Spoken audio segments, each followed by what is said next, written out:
تو یہ کیسے آپ کی گورنمنٹ چلے گی؟ اختلافات آپ کے اندرونی اتنے زیادہ چل رہے ہیں، بد اعتمادی بہت زیادہ، پارٹی کے اپنے اندر اتنی تقسیم ہے، مہنگائی اتنی زیادہ ہے، کیسے چلے گی یہ گورنمنٹ؟ اپنے اہداف کیسے حاصل کریں گے؟ جی بسم اللہ الرحمن الرحیم. دیکھیں مسلم لیگ نون جو ہے اس نے پاکستان کو مشکلات سے بہت دفعہ پہلے بھی نکالا ہے. اگر آپ 2013 میں چلے جائیں تو آپ کو یاد ہوگا کہ جب مسلم لیگ نون کی حکومت آئی تو اکانومی کا جو ہے وہ حالات اتنے اچھے نہیں تھے. ٹیررزم جو تھا وہ اپنے پیک کر رہا تھا، روزانہ بم دھماکے ہوتے تھے، کراچی میں لاشیں گرتی تھیں اور سی پیک نہیں تھا. تو ہم نے ان تمام چیلنجز کو سامنے رکھتے ہوئے پھر بھی حکومت میں آئے اور اس کے بعد ہم نے ڈیلیور کر کے دکھایا. ہم نے لوڈ شیڈنگ کا مسئلہ حل کیا، ہم نے ٹیررزم کا مسئلہ حل کیا، ہم نے کراچی کا امن و امان کا مسئلہ حل کیا، ہم نے سی پیک کے تھرو پاکستان کی تاریخ کی سب سے بڑی انویسٹمنٹ پاکستان میں لے کے آئے. تو یہ جو ابھی چیلنجز ہیں یہ بالکل چیلنجز تو ہیں، اس میں کوئی شک نہیں ہے. یہ IMF پروگرام کا ہو گیا، مہنگائی کا ہو گیا، عمران خان صاحب کا جو تماشا ہے وہ 2013 سے 2018 بھی چلتا رہا، اب وہ تماشا دوبارہ چل پڑا ہے. تو یہ ان چیزوں کی ہماری پہلے بھی کہتے ہیں ہم نے ان چیلنجز کا مقابلہ کیا ہے. ہم آگے آنے والے وقت میں بھی ان کا مقابلہ کریں گے.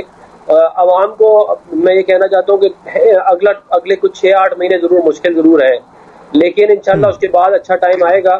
ہم نے پہلے بھی مہنگائی کو کنٹرول کیا تھا، ہم نے پہلے بھی آٹا چینی کی قیمتوں کو نیچے لے کے آئے. سر وہ جو آپ پہلے والی بات کرتے ہیں بار بار افنان اللہ صاحب، معذرت کے ساتھ، ہر دفعہ لازمی نہیں ہے کہ ایک ہی جیسے حالات ہوں گے، ایک ہی جیسے معاملات ہوں گے، ایک ہی جیسے نتائج ہوں گے. حالات چلے ویسے ہیں لیکن حالات اس سے میرا سے زیادہ مختلف ہیں. تب آپ کی PMLN کی اپنی حکومت تھی، آپ کے پاس سادہ میجورٹی تھی، آپ کسی کے آگے بلیک میل نہیں ہو رہے تھے. یہاں پہ اتحادیوں کے آگے بلیک میل ہو رہے ہیں. 8-9 جماعتوں کی حکومت ہے. نمبر 2 اس وقت ڈالر جو ہے جو پیٹرولیم پرائسز ہیں انٹرنیشنلی وہ $70 فی بیرل پہ تھی، آج 115 سے اوپر ٹریڈ کر رہا ہے. اس وقت جو ہے ڈالر تقریباً $100 کے اوپر نیچے تھا، آج جو ہے وہ $200 کراس کر چکا ہے، 211-12 پہ چل رہا ہے. آج حالات بہت مختلف ہیں، وہ والے حالات نہیں ہیں. ٹھیک ہے، میں یہ کہہ بھی نہیں رہا کہ ایگزیکٹلی وہ حالات ہیں. حالات جو ہے وہ تبدیل ہو جاتے ہیں، معاملات جو ہے وہ تبدیل ہو جاتے ہیں، لیکن آپ کا جو ٹریک ریکارڈ ہوتا ہے وہ بتاتا ہے کہ آپ کی ٹیم بتاتی ہے کہ کیسے آپ نے معاملات کے اندر سے جو ہے وہ نکلنا ہے. تو یہ جو ہے معاملہ جو ہم نے پہلے بھی کیا کہتے ہیں اس طرح کے معاملات جو ہیں وہ حل کیے ہیں اور ہم آنے والے وقتوں میں بھی کریں گے. دیکھیں آپ کو یاد ہوگا 115 کے اوپر ڈالر گیا تھا جب آپ کہہ رہے ہیں نا 100 پہ تھا، اور ڈار صاحب اس کو $100 سے نیچے لے کے آئے تھے. انہوں نے کہا تھا میں لے کے آؤں گا اور وہ نیچے لے کے آئے تھے. یہ ہم پہلے بھی کر چکے. IMF کے ساتھ ہم نے جو ہے سکسیسفل پروگرام جو ہے وہ پہلے انگیج کیا، پھر اس کو کمپلیٹ کیا. تو ڈار صاحب is the only one who has successfully completed the IMF programme. Pakistan کی ہسٹری میں کسی اور اس وقت IMF بھی آپ کو دیکھنے کا ناچ نہیں نچا رہا تھا، آج آپ کو نچا رہا ہے. حالات مختلف ہیں. اس وقت بھی بیلنس آف پیمنٹ کا کرائسس تھا، صحیح ہے، ابھی بھی ہے.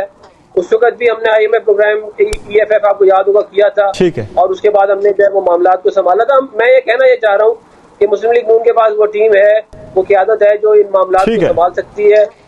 جی اب آپ کے ساتھ پیپلز پارٹی بھی ہے معاملات کو سنبھالنے کے لیے، تب آپ اکیلے تھے. شیلا رضا صاحبہ، یہ جو پولیٹیکل کیپٹل آپ کا اتنا زیادہ نقصان ہو رہا ہے، صرف PMLN کا نہیں ہو رہا، پیپلز پارٹی کا بھی ہو رہا ہے. آپ بھی جواب دیں عوام کو، آپ اس وقت کولیشن گورنمنٹ کا حصہ ہیں، وزارتیں آپ کے پاس بڑی امپورٹنٹ ہیں.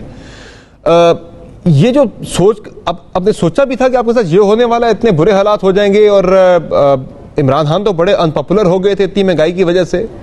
یہ اتنا زیادہ پولیٹیکل کیپٹل اپنے کو داؤ پہ لگانا، جی ہاں ظاہر ہے وہ جو بات کرتے رہے حرم دستگیر صاحب، افنان اللہ صاحب، یہ عوام کا مسئلہ تو نہیں تھا، یہ تو اپنے معاملات تھے کچھ دیگر. جی میں بات کر لوں. دیکھیے ہمیں سب اندازہ تھا اور بہت اچھی طرح اندازہ تھا، اگر آپ کا ملک انٹرنیشنلی ڈیفالٹ ہونے والا تھا تو اس کا مطلب تھا کہ جو کچھ آپ کو انٹرنیشنل لیول پہ کرنا تھا اپنے ملک کے اندر آپ نے وہ نہیں کیا. اور ہمیں پتا تھا کہ IMF سے کیے ہوئے معاہدے پورے نہیں کیے جا رہے، اسی لیے جب 12 روپے سے زیادہ پیٹرول بڑھا کے واپس لے گئی تھی تو شاہد خاقان عباسی صاحب نے کہا تھا کہ آپ کو یہ نہیں کرنا چاہیے. تو فواد چودھری نے اور دوسروں نے ان کا مذاق اڑایا تھا. انہوں نے کہا تھا کہ جب یہ بالکل کوئی اتنی پرانی بات تو نہیں ہے، تو اس وقت یہ کہا تھا کہ آپ یہ غلط کر رہے ہیں، کہ آپ یہ سیاسی فیصلہ کر رہے ہیں کہ آپ کو قیمت بڑھانی ہے معاہدے کے مطابق، لیکن آپ نہیں بڑھا رہے. اور معاہدہ یہی تھا کہ پیٹرولیم پروڈکٹ پہ 4 روپے لیٹر سے بڑھاتے ہوئے لیوی کو 30 روپے تک لے جانا ہے، اور یہ کام مارچ تک کر لینا تھا. لیکن فروری میں جب تحریک عدم اعتماد اینڈ میں پیش ہوئی ہے تو اس وقت تک انہیں لیوی 20 روپے تک آگے بڑھانی تھی، انہوں نے نہیں بڑھائی، اور شیخ رشید نے خود ہی کہا کہ ہم نے بارودی سرنگیں بچھائی اور جو ہمیں کام کرنا تھا وہ ہم نے نہیں کیا، اور کیا بھی تو واپس لے لیا. تو ہمیں بالکل اندازہ تھا، ہم نے پہلے سے کہنا شروع کر دیا تھا کہ مشکل فیصلے کرنے، اور یہ کہ یہ انہوں نے اپنا معاہدہ پورا نہیں کیا.